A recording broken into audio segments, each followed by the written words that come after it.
El contenido del siguiente programa es responsabilidad de sus realizadores. La Pedagógica Radio presenta Toma Única, confluencias políticas y culturales. Dirección, profesor Ricardo Ruiz. Bienvenidos.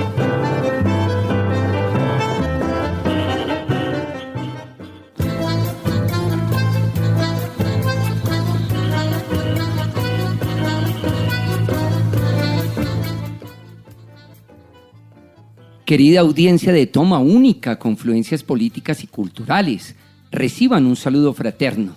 Bienvenidos a nuestro programa que pasa todos los miércoles a las 2 de la tarde, con repetición los días sábados a las 12 del mediodía, aquí en la Pedagógica Radio, voces y sonidos que enseñan. Hoy muy emocionado para hablar de un interesante libro que nos propuso nuestra querida amiga y comunicadora de la Pedagógica Radio, Laura Chávez. El peligro de estar cuerda, de la escritora española Rosa Montero.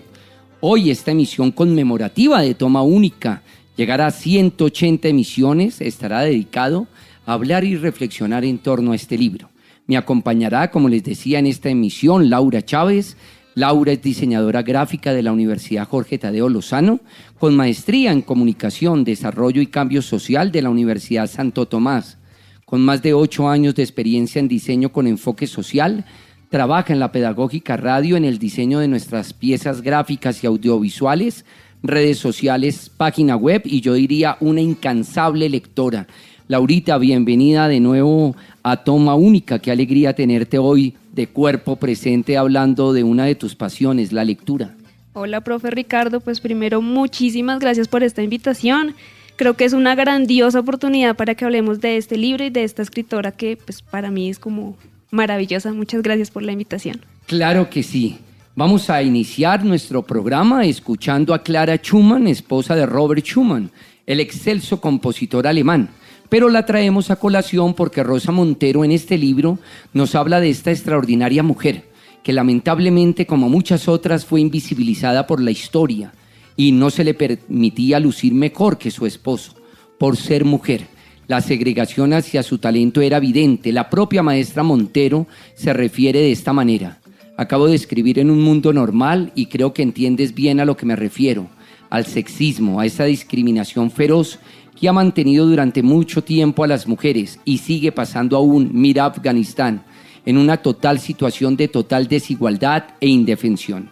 Amigos de Toma Única, escucharemos a Clara Schumann, nacida en 1819 y fallecida en 1896, a la que muchos investigadores y musicólogos consideran que era la genio detrás del maestro, ya que muchas obras atribuidas a Robert Schumann en realidad eran de su autoría. Y quisiera, para iniciar, brevar literalmente un pequeño texto frente a esto que dice la maestra. Son en realidad de ella estas composiciones. Clara, que poseía un talento musical colosal, estaba atrapada en un papel secundario de esposa y madre.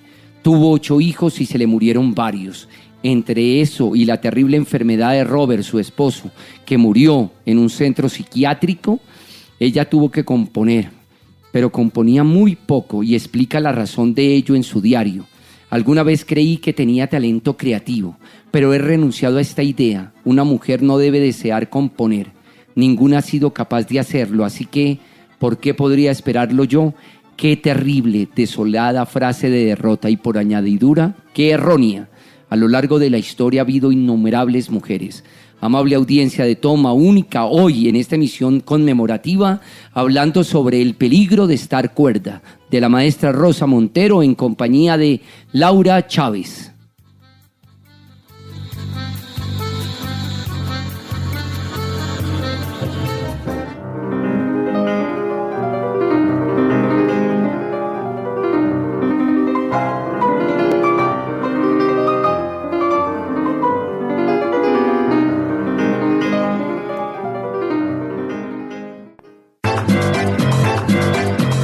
Síguenos en Facebook e Instagram como @TomaUnicaUPN.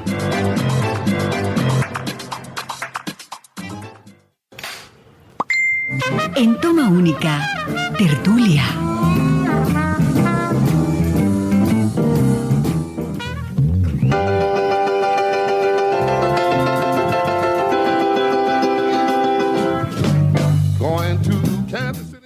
Bien, amigos de Toma Única, consideramos pertinente en esta primera etapa de nuestro programa en Tertulia hacer un pequeño perfil biográfico de la maestra Rosa Montero. En su página oficial encontramos que nació en Madrid, que estudió periodismo y psicología, colaboró con grupos de teatro independiente como Canon o Tábano, a la vez que empezaba a publicar en diversos medios informativos, Fotogramas, Pueblo, Posible.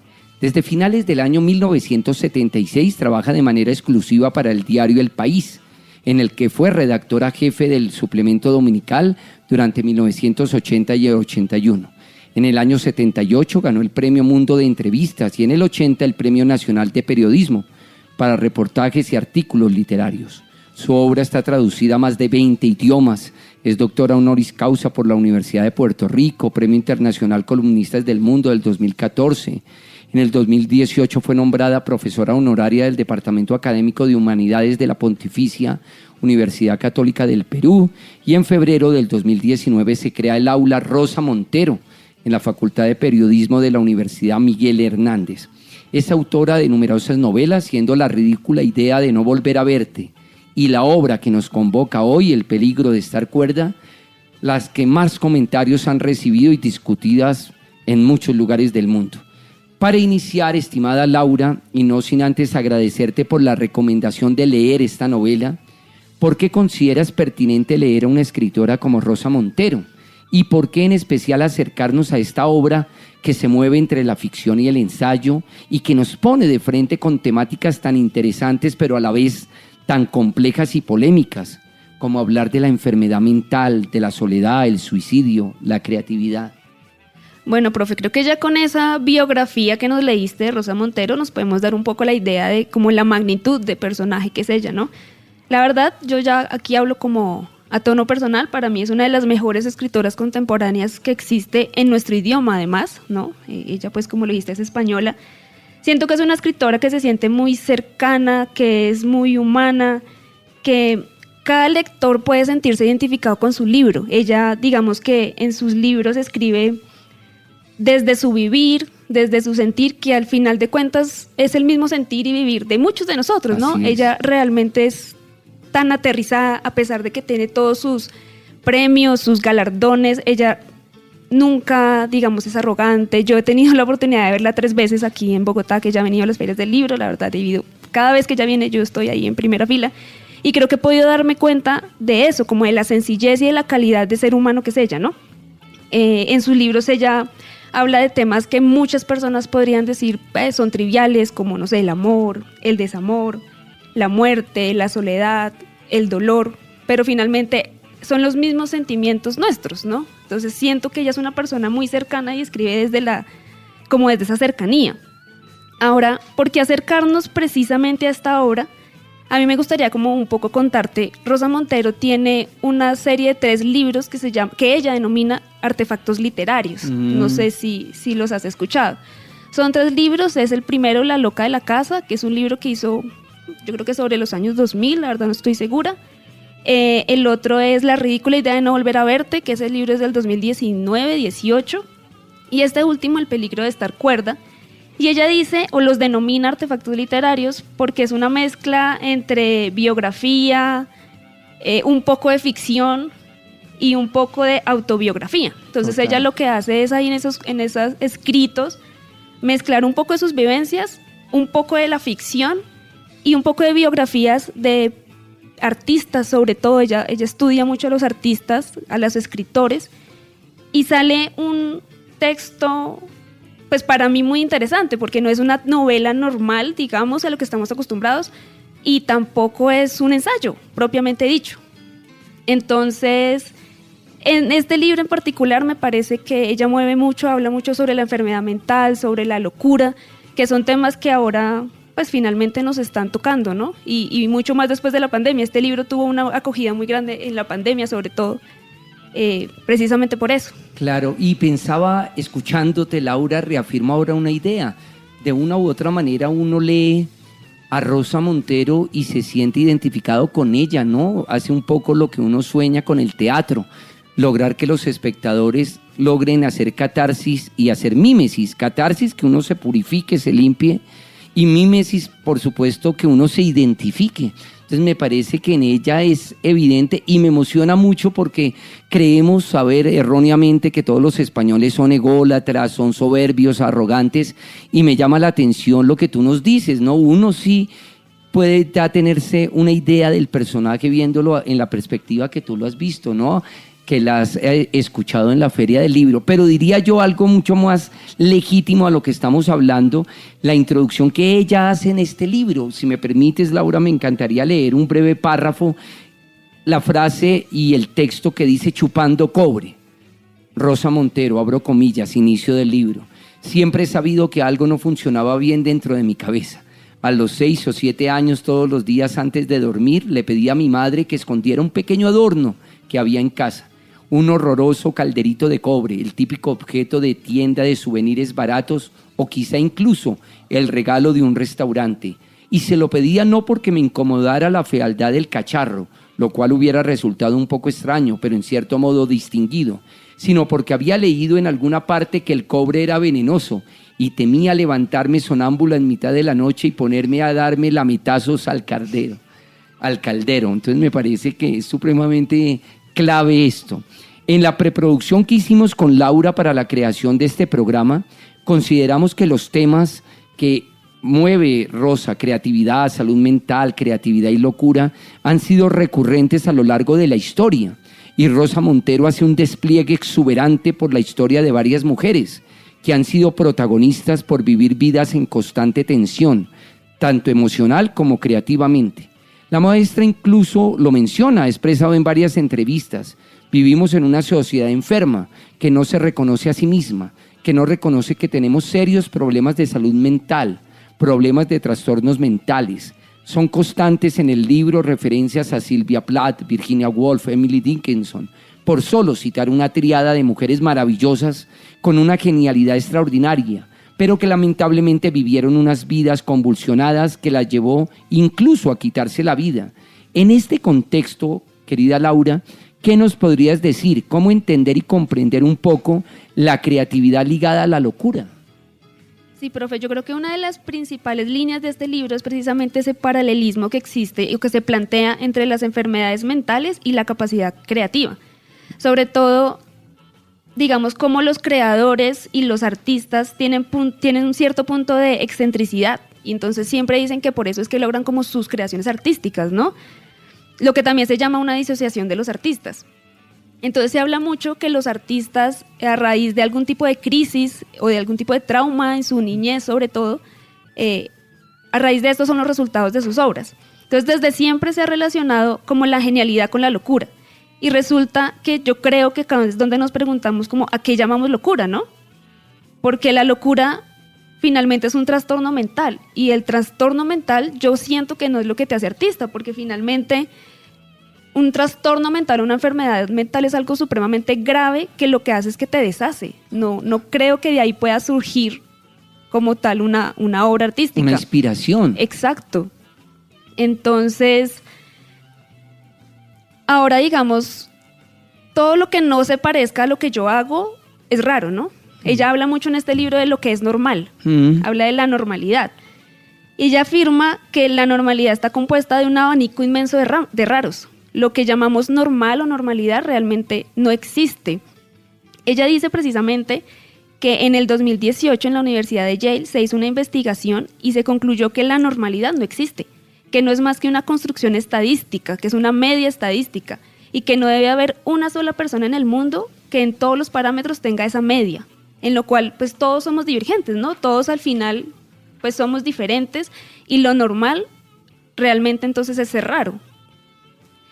Ella dice tal vez que lo que hay que buscar, que para ser felices debemos es buscar nuestra propia manada de raros, habla ella. Ella dice busquemos nuestra propia manada de raros que se parezca más a nosotros y juntémonos con ella. Lo que yo pienso es que ella quiere en este libro también un poco desmitificar todo ese padecimiento y todo, tenemos la enfermedad mental muy romantizada, pienso yo, ¿no? Y muy normalizada a cierto punto. Y ella en este libro quiere decirnos un momento que la enfermedad mental es realmente una cosa muy grave y trae muchas cosas, es un sufrimiento muy duro, trae consigo una soledad, una incomprensión, y nosotros, los que nos decimos normales, entre comillas, lo que hacemos es juzgarlos, ¿no? Incluso, Laura, me haces pensar cuando hablas de la romantización de algo tan complejo que las hemos vuelto un lugar común. Sí, yo siento que nosotros tenemos una responsabilidad muy grande desde la Universidad Pedagógica Nacional, yo como maestro, tú como comunicadora, por eso yo estoy muy emocionado de hacer este programa contigo, porque creo que esto es algo muy serio, Laura. En realidad el texto es fascinante, conmovedor. Para los amantes del arte, pues hombre, qué magia poder encontrar fragmentos preciosos de esta investigación, porque para mí es un texto exuberante que muestra de verdad la genialidad de la escritora. Pero ojo, Laurita, un detalle clavísimo, el alma de periodista. Fíjate que García Márquez mismo se decía, yo soy escritor es porque primero fui periodista, entonces esa capacidad de narrar, de describir es fascinante. Entonces te agradezco, ese punto me parece clave. Sí, definitivamente creo que pues ella sus estudios de periodismo creo que han sido claves en esto, porque son libros también investigativos, ¿no? Ella no solo lo hace, digamos, en base a la experiencia, ella misma dice que ella ha sufrido de ansiedad, de ataques de pánico, le ocurrió en 3 ocasiones. Exacto, pero entonces ella se fue a la fuente y vamos, investiguemos y miremos, y a raíz de eso sale este libro que nos hace entender, creo que muchas cosas. Sí, tanto es así que, si me permites, en la página 16 me parece que es un texto supremamente concreto, claro y, ojo, muy, muy conmovedor frente a lo siguiente. Más de 300 millones de personas sufren depresión en el planeta, y lo peor es que la incidencia parecía ir en aumento. El número total de los afectados subió un 18% entre el 2005 y el 2015. Cerca de 800.000 personas se suicidan cada año. En España, casi 4.000. El 1% de los humanos desarrollará alguna forma de esquizofrenia a lo largo de su vida. Y el 12.5% de los problemas de salud mundiales se deben a enfermedades psíquicas, una cifra mayor que la del cáncer o las dolencias cardiovasculares. Según la Organización Mundial de la Salud, 1 de 4 personas que hay en la Tierra padecerá en algún momento de su existencia un trastorno mental. Son cifras impactantes, nos dice la maestra. Claro que sí, incluso ella decía también, hablando de los artistas, que el 50% de los artistas escritores se terminan suicidando. Y esa es una cifra tremendamente alta, ¿no? Y también en alguna entrevista leí hace poco, hablando un poco de la seriedad que le damos a la enfermedad mental, decía, la enfermedad mental es una enfermedad, como cualquier otra, como el cáncer. Y nos burlamos de esas personas, nos burlamos de los enfermos mentales, les decimos locos, bueno, cualquier cantidad de adjetivos.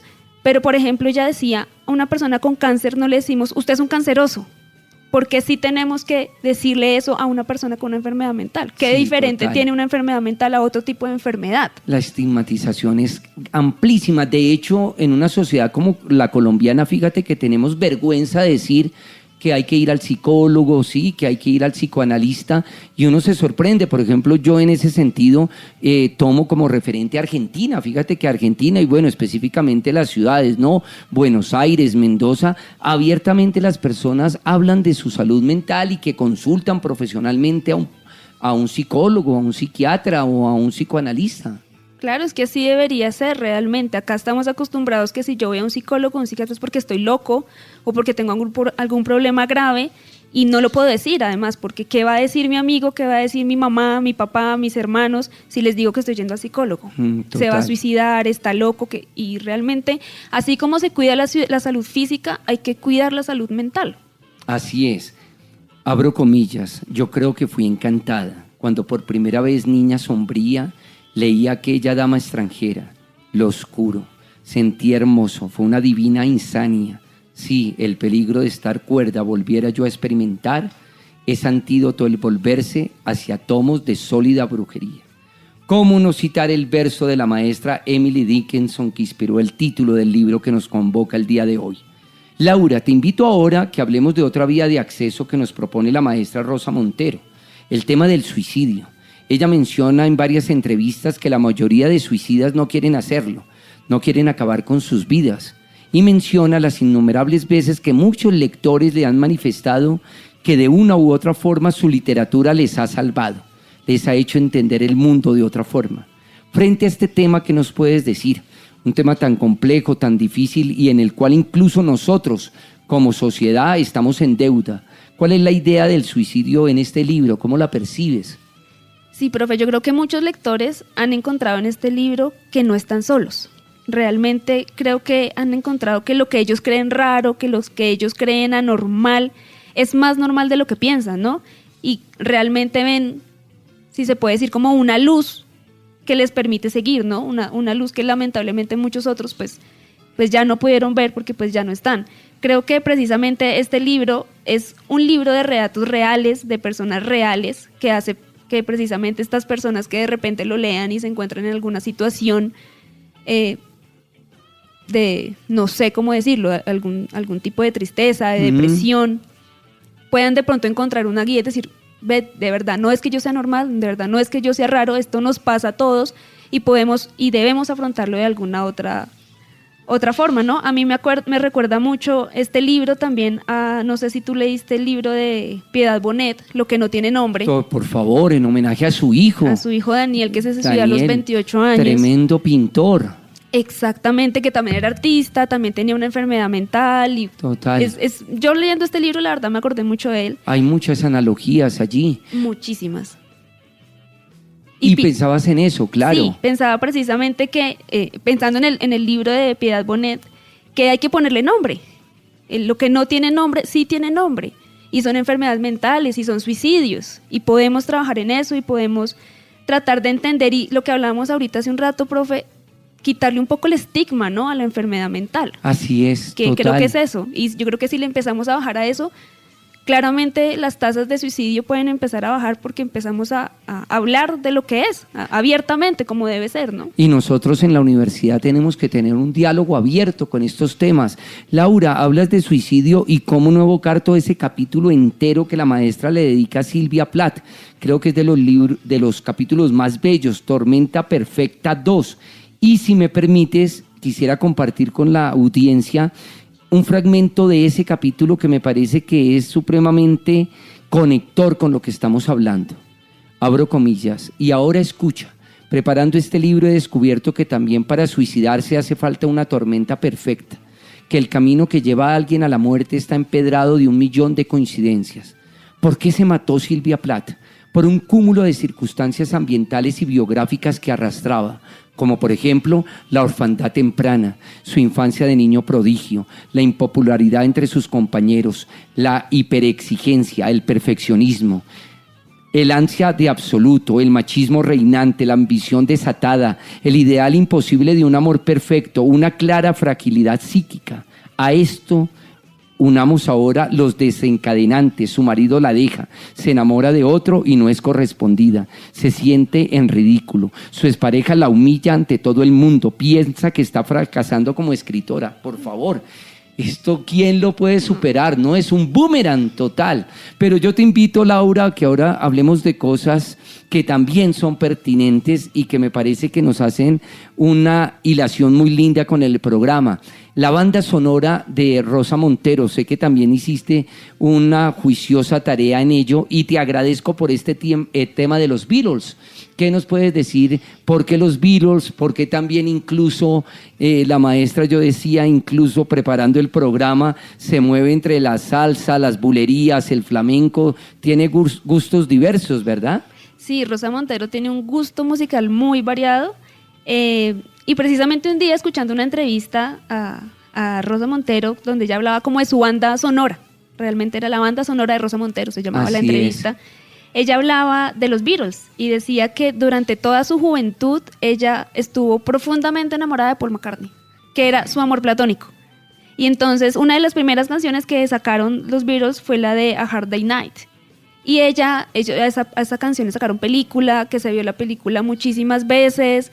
Era fan enamorada de los Beatles, básicamente porque estaba enamorada de Paul McCartney, y contaba que después, muchos años después, cuando se hizo periodista del País, del periódico El País de España, tuvo la oportunidad de entrevistarlo, y que fue una de sus mejores entrevistas porque pues era entrevistar a su ídolo. Dijo, fue muchos años después, ya estaba arrugado, ya estaba viejo, pero yo sigo completamente enamorada de Paul McCartney. Pues yo te voy a hablar de otra sincronización y ya está nuestro hombre, el Control Master, nuestro querido amigo Mario Enríquez, dispuesto a sonar la canción que imagínate en una investigación que yo estoy haciendo paralela, preparando un programa para el próximo semestre, Gabriel García Márquez erróneamente se cree que solo estaba entre el bolero y el vallenato, y no, le encantaban los Beatles, y de hecho muchos pasajes que hizo escribiendo 100 años de soledad, ponía los Beatles a todo volumen. Entonces algo tenían que hacer estos 4 monstruos, Ringo, George, Paul y nuestro querido amigo, el compositor ahí,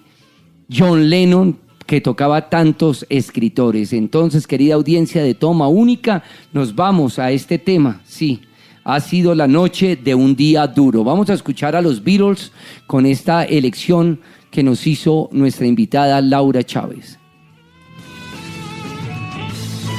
The next song we'd like to sing. It's called Our Day's Night. It's been a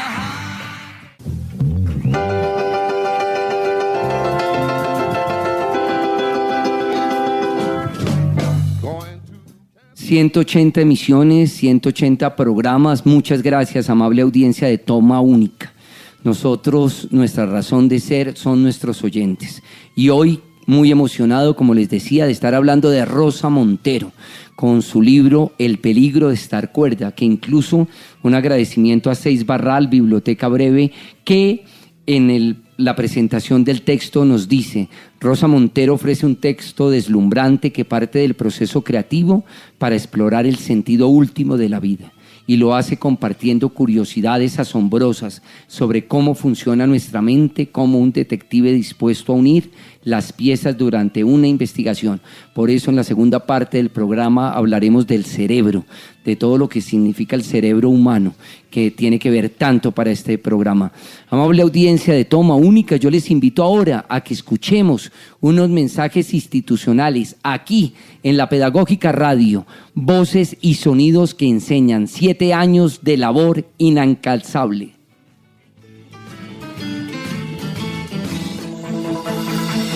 Escuchas La Pedagógica Radio, transmitiendo desde Bogotá, emisora virtual de carácter educativo y cultural de la Universidad Pedagógica Nacional, educadora de educadores.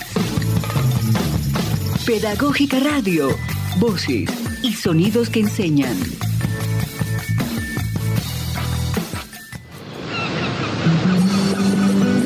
De La Guajira a Bogotá, las emisoras universitarias estrechamos lazos en pro de la cultura, el saber y la ciencia.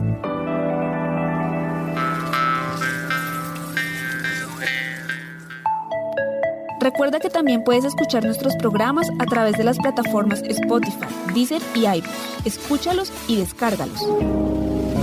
Pedagógica Radio, voces y sonidos que enseñan.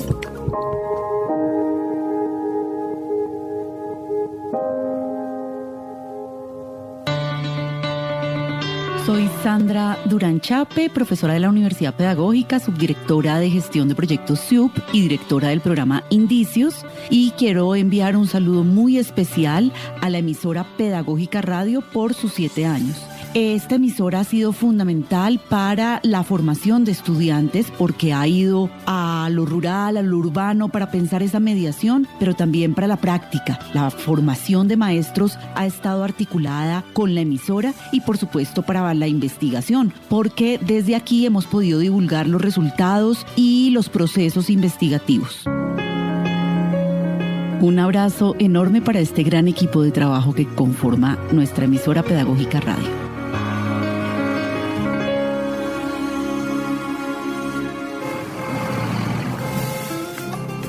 Desde la ciudad de Bogotá, llegan a Jacopí Estéreo 107.8 FM los programas Ananqué, El Convite, Folclorizarte y Maestra Tierra, producciones de la Pedagógica Radio, emisora de la Universidad Pedagógica Nacional. Escúchalos todos los miércoles y sábados de 3 a 4 de la tarde a través de Jacopí Estéreo 107.8 FM. Con la pinta de rolito, con la pinta de ciudad. Una alianza en pro de nuestras comunidades, donde la cultura, la academia y los territorios tienen voz. Campesino y campesina, venimos a agradecer.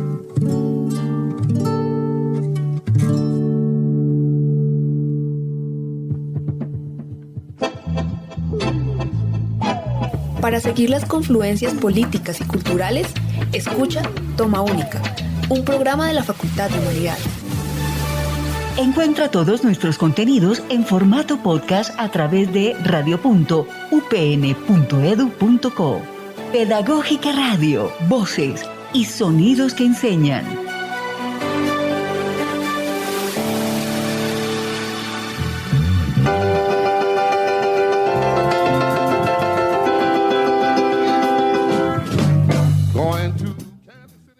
Regresamos aquí a Toma Única, Confluencias Políticas y Culturales, nuestro espacio que pasa todos los miércoles a las 2 de la tarde, con repetición los días sábados a las 12 del mediodía.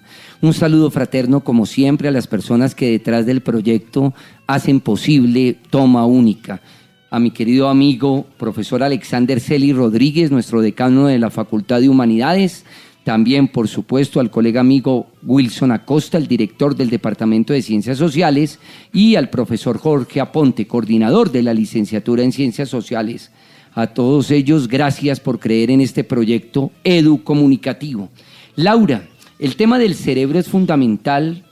¿Cómo mentes tan brillantes y delirantes terminaron con delirios psicóticos, como le pasaba a Isaac Newton, o las depresiones de la científica Marie Curie? O por qué no hablar del hombre que se inventó la teoría de los juegos y que inspiró una maravillosa película, Una mente brillante. Me estoy refiriendo a John Nash en esa interpretación súper lúcida, histriónica que hizo Russell Crowe del cerebro y todo su proceso de maduración y detrimento. ¿Qué nos puedes decir?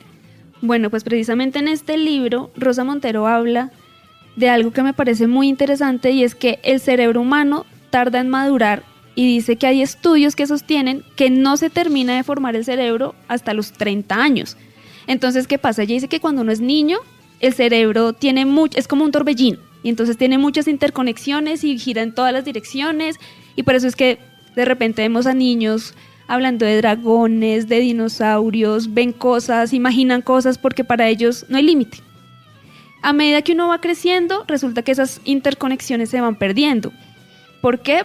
Porque el cerebro se focaliza en la supervivencia, básicamente. Entonces empieza a desechar lo que no le es útil. Entonces, ¿de qué se encarga? En la casa, en los alimentos, en conseguir una pareja fértil, ¿no? En la procreación. Y empieza a desconectarse de todo. Y ahí entonces ya vemos que los adultos empezamos a ser un poco más serios, ¿no? Ya no vemos dragones, no nos imaginamos cosas, y cuando un niño nos habla de cosas decimos, pero ¿dónde hay dragones? ¿Dónde ves esto? Y claro, ahí empieza uno a entender por qué. Claro, el cerebro está madurando y dura 30 años en madurar, entonces hasta que no tenemos 30 años realmente no es que tenemos un cerebro realmente ya desarrollado, ¿no? Pero ella dice que hay ciertas personas a las que ese cerebro no se desarrolla completamente. Es decir, que esas interconexiones siguen ahí, no se van del todo, no se desvanecen. Y esas personas, digamos que según estudios, entre esas personas están las personas creativas, los artistas y algunas personas, o las personas que tienen algún tipo de trastorno mental. Total. Por eso es que esas personas entienden las cosas de forma diferente, ¿no? Tienen capacidades asociativas diferentes. Son personas, muchas, altamente sensibles, porque no han perdido esas interconexiones. Y es ahí donde nacen los artistas, dicen los estudios. Laura, sabemos de todo el trabajo que realiza nuestro equipo de profesionales de la salud en la Universidad Pedagógica Nacional. De hecho, hemos invitado a psicólogas del GOAE a Toma Única para que nos hablen de todo el apoyo que nos brindan a la comunidad educativa de nuestra universidad. El tema de los ataques de pánico, de las crisis de ansiedad y depresión son recurrentes en muchas personas. La maestra Rosa Montero menciona que en su vida ha vivido 3 crisis de ataques de pánico y que muchas de estas experiencias las ha hecho catarsis a través de la escritura. ¿Qué nos puedes aportar al respecto? ¿Por qué hemos estigmatizado a las enfermedades mentales? ¿Y cómo te pareció el tratamiento que le dio Rosa Montero a este tema que atraviesa toda la novela? Bueno, yo creo que Rosa Montero aborda este tema de una forma fantástica porque no solamente lo hace como desde el sentir, desde el vivir, desde las experiencias, sino también de la parte científica, ¿no? Como hablábamos ahorita, el estudio del cerebro, de por qué el cerebro es así, el cerebro de ciertas personas está más o menos desarrollado.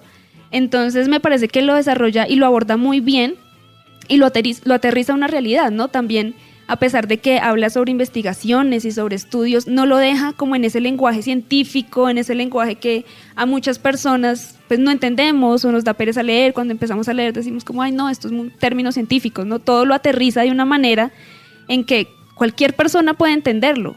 Total. Y entiende todo como a ese nivel científico y puede decir como, ok, vuelvo un poco a lo que hablábamos antes, como yo no es que sea raro, no es que yo esté mal, y puedo entender un poco mejor como todos estos temas. Ahora que hablas ahorita de los apoyos de la universidad, sí aprovecho este espacio precisamente como para hacer un llamado a eso que mencionas, y es que en la universidad tenemos todo un equipo interdisciplinario de profesionales que están dispuestos siempre a escuchar tanto a estudiantes como funcionarios, a colaborar, a sentarse con nosotros y decir, bueno, ¿qué pasa? Y trabajemos sobre esto. Entonces es también como una invitación un poco a que busquemos esas ayudas profesionales, a que hablábamos ahorita, la salud física no es la única que hay que cuidar, ¿no? También tenemos que cuidar la salud mental, también tenemos que tener unos muy buenos hábitos mentales, es fundamental. Entonces creo que es importante como ese llamado de acudamos a las opciones que nos da la universidad, ¿no? Aprovechemos eso que la universidad tiene dispuesto para toda la comunidad universitaria. Así es, y yo lo sentí, lo percibí cuando invité a una de las profesionales del GOAE, y que incluso en pandemia tú sabes que el trabajo a ellas se les disparó, pero creo que también fue muy importante sentir y visibilizar más este grupo. Laura, mira que a propósito de todo este dolor psíquico, hay un fragmento en la obra, en la página 81, que a mí me parece supremamente también muy descriptivo, ¿no? Dice la maestra, abro comillas, no creo que pueda haber un dolor tan insoportable como el dolor psíquico. ¿Cómo no tenerle miedo a este tormento? Lo que comúnmente llamamos locura, esto es, las alteraciones mentales graves de verdad, las que todavía te inhabilitan para una existencia plena. Algún día se encontrará un remedio, producen un sufrimiento atroz. Lo repiten en sus textos una y otra vez los autores más heridos. La locura es un enemigo que acecha durante toda la vida, un buitre que te ronda para devorarte. Aún peor, es un buitre impaciente que comienza a roerte las entrañas cuando aún no has muerto.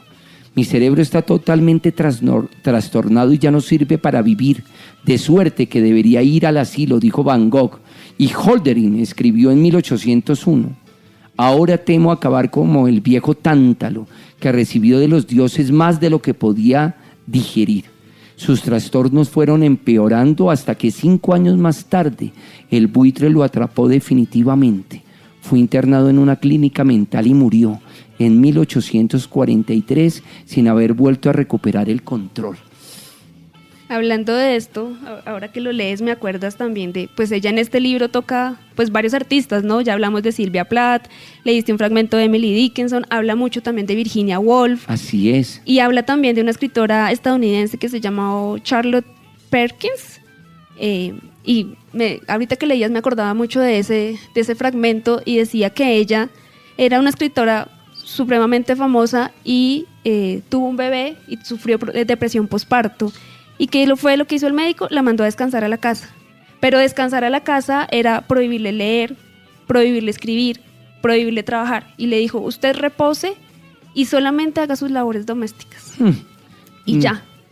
Y entonces, claro, yo pensaba en Virginia Woolf, pensaba en Sylvia Plath, que era lo mismo, ¿no? Ellas con su familia siempre como muy relegadas ahí porque el tema siempre eran los hombres, ellas no podían, hablábamos al principio de Clara Schumann. Y en todos los planos estéticos, artísticos, acordémonos desde el Renacimiento, Artemisia, que si no es porque tenía un padre pintor no la hubiésemos conocido, y qué decir de Camille Claudel, la excelente escultora que incluso dicen que muchas obras de Rodin, de su esposo, eran de Camille, y fíjate cómo terminó Camille, también vuelta a nada a nivel psiquiátrico.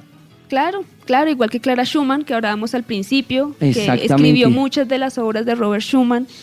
Entonces, claro, este tema de las enfermedades mentales, en esa época además en la que estamos hablando, de Virginia Woolf, estaban aún mucho más estigmatizadas, ¿no? Porque además recordemos cómo eran tratadas, a punto de lobotomías, de choques eléctricos, ¿no? Camisas de fuerza. Claro, entonces era un tema muchísimo más complicado. Ahora, si eras mujer, era terriblemente, o sea, era mucho más terrible, porque los hombres también vivían así, los hombres también les daban lobotomías y choques eléctricos, pero si eras mujer el tema era mucho más complicado, Totalmente. ¿No? Querida Laura, Mario, voy a invitar a toda nuestra audiencia de Toma Única a que entremos en otra etapa muy importante de nuestro programa, aguja y vinilo, donde ponemos a rodar una aguja sobre un surco, porque los vinilos tienen historia y aquí en Toma Única sí que la tienen.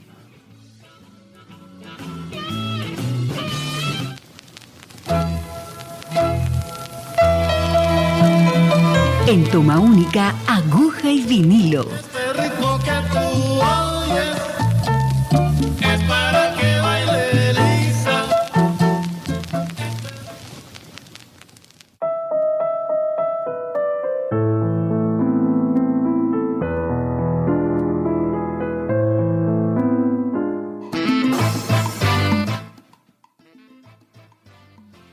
En las emisiones de Toma Única hacemos una vocación de los vinilos, de los acetatos, de ese maravilloso sistema sonoro que según los ingenieros de sonido tiene una sonoridad única. Para hoy he seleccionado un LP del sello RCA Víctor, prensado en la ciudad de Nueva York, en el año 1958, una verdadera joya de la música española. Se denomina Carlos Montoya, de San Luis a Sevilla, para que los amantes del flamenco y del blues sientan que hay ahí una vena que los une. Un LP que recoge toda la magia y talento de uno de los grandes virtuosos de la guitarra española, el maestro Carlos Montoya, nacido en España en 1903, fallecido en los Estados Unidos. Vivió 89 años consagrados a la guitarra. Es considerado uno de los padres del flamenco y tuvo el placer de ser el primer guitarrista flamenco en ser invitado a uno de los teatros más célebres de los Estados Unidos, el Carnegie Hall en la ciudad de Nueva York, donde celebró sus 80 años de vida artística.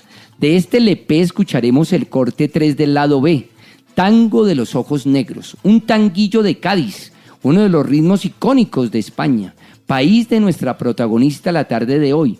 Pero además quise traer el tema porque el padre de Rosa Montero era torero profesional. Incluso ella recuerda cuando en casa de su abuela su padre se vestía para entrar al ruedo, en un arte que incluso ella respetaba pero no seguía. Ella es netamente antitaurina. Escuchemos pues la magia de la guitarra flamenco en este tema que seleccioné, Laura, y espero que también sea de tu agrado, del maestro Carlos Montoya, Tango de los Ojos Negros.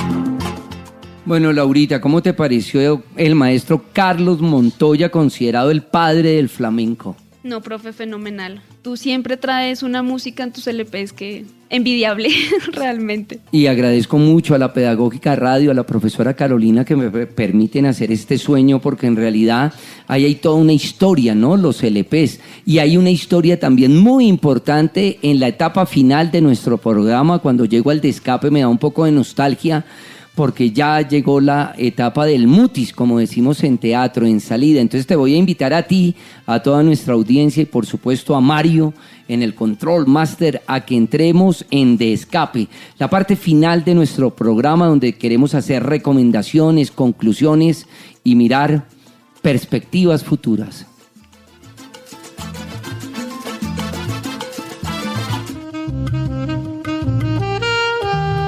En Toma Única, el escape.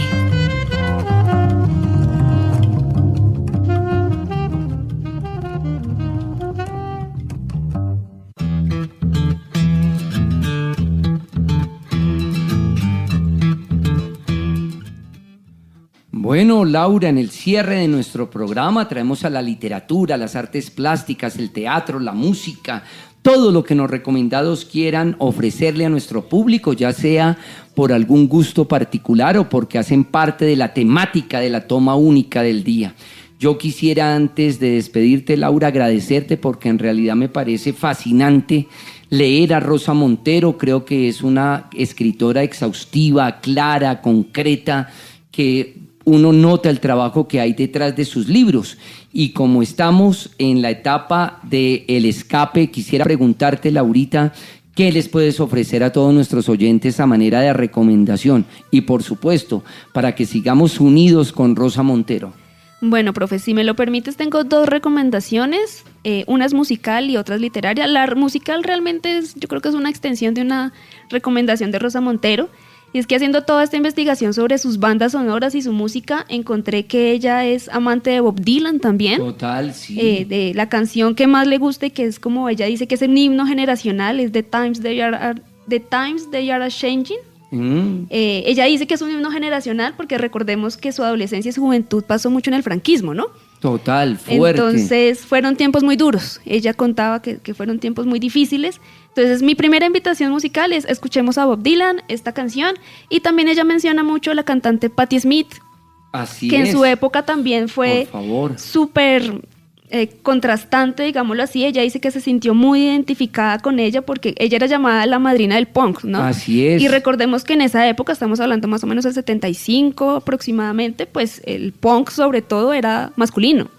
Y en esa época todavía el machismo era mucho más marcado, sobre todo en esa música, en ese tipo de música. Y ella decía que se sentía muy identificada y que muchas mujeres y jóvenes de esa época se sentían muy identificadas con sus canciones. Ella habla de un cover que ella hizo que se llama Gloria. Entonces mi invitación musical es Bob Dylan y Patti Smith, a que escuchemos. Menos Premio Nobel de Literatura, y recordemos que Patti Smith, imagínate, estuvo hace poco entre nosotros en la ciudad de Bogotá, en el Colón, el Centro de Artes, nada menos Delia Zapata Olivella trajo una instalación maravillosa de Patti Smith porque sigue vivita y coleando. Sí, ella tiene como 71 años también, si no estoy mal es casi contemporánea con Rosa Montero y es una artista de grandes tallas. Y mi otra recomendación ya es una recomendación literaria y es la invitación a que leamos los artefactos literarios de Rosa Montero. Esa triada que nos decías, una trilogía maravillosa que incluso no lo hemos mencionado, Laurita, creo que es el segundo artefacto de ella, el que hace en homenaje a su esposo, ¿no? Que fue una pérdida muy fuerte. Entonces, adelante. Sí, señor, se llama La ridícula idea de no volver a verte. Ese libro ella lo hizo un poco para hablar de su duelo. Ella perdió a su esposo, él sufrió de cáncer y él murió de esta enfermedad. Y ella empezó a escribir y hiló este libro y este dolor y este duelo con los diarios de duelo de Marie Curie. Resulta que cuando Pierre Curie murió, Marie Curie empezó a hacer una serie de diarios contando todo su dolor. El dolor de Marie Curie fue terrible y leer esos diarios es realmente triste y realmente duro. Entonces ella tiene 3 libros, La loca de la casa, es súper recomendado. En ese libro ella habla de la fantasía, de los sueños, de la locura, pero sobre todo de la imaginación. Ella llama a la loca de la casa, esa es la imaginación. Así es. Y el segundo libro, para completar, les decía, La ridícula idea de no volver a verte, habla sobre el dolor, sobre el duelo, y sobre todo es muy fascinante ver cómo lo entrelaza con la vida de Marie Curie y de Pierre Curie. Maravilloso. Entonces, yo siguiendo con la línea de las recomendaciones, un libro que mencionó primero Laurita y que a mí en lo personal es un libro que recomiendo mucho en mis aulas de clase, Lo que no tiene nombre, de la maestra Piedad Bonet. A nivel musical, otra recomendación que aprendimos de Rosa Montero, el trompetista maravilloso Ibrahim Malut, se lo recomiendo, en especial una canción, Beirut. Y yo quisiera recomendar 2 libros que se denominan Antón Chekhov 100 años, tomos 1 y 2 de la Universidad Nacional de Colombia. Quiero decirles que varios amigos míos participaron de esta bella publicación. Esto lo hizo el Taller Permanente de Investigación Teatral, donde yo me formé con el maestro Santiago García en la Sala Sequizano, al lado del Teatro La Candelaria. Pero en los últimos años que yo ya no pude estar en el taller, ya estaba dedicado a la docencia, trasladaron de la Sala Sequizano a la Universidad Nacional. Y en el tomo 2 de Antón Chekhov 100 años, la psicóloga Carolina García Contreras hace un capítulo muy interesante, Laura, que incluso te lo voy a compartir, la genial locura, entre cruzamientos y debates entre el hecho artístico y la locura. Y el texto es fascinante, nos recomienda ella en pintura Solario de Jean Dubuffet, El gran paranoico de Salvador Dalí, en cine ver la película Psicosis de Hitchcock y La naranja mecánica de Kubrick, por supuesto, pero también en teatro leer Persecución y asesinato de Jean-Paul Marat, nada menos, de Peter Weiss, Muerte accidental de un anarquista de Darío Fo, y en literatura sobre Héroes y tumbas de Ernesto Sábato y El perfume de Patrick Süskind. Amable audiencia de Toma Única, muchísimas gracias por acompañarnos cada miércoles 2 de la tarde, con repetición los días sábados a las 10 de la mañana. Un saludo fraterno para Yolanda Barrantes y Gecko Gómez en la producción general. Hoy Laura Chávez, que siempre me acompaña en comunicaciones. Hoy fue para mí una alegría tenerla en cuerpo presente aquí en nuestra cabina. A Mario Enríquez en el Control Master y por supuesto a todos mis estudiantes del Semillero de Investigación Arterias Culturales, a la profesora Alejandra Jaramillo y Lorenzo Contreras por la difusión de nuestras piezas a través de las páginas institucionales de la Pedagógica Radio y por supuesto las páginas de Toma Única. Yo soy Ricardo Ruiz Angulo y les digo hasta la próxima Toma Única.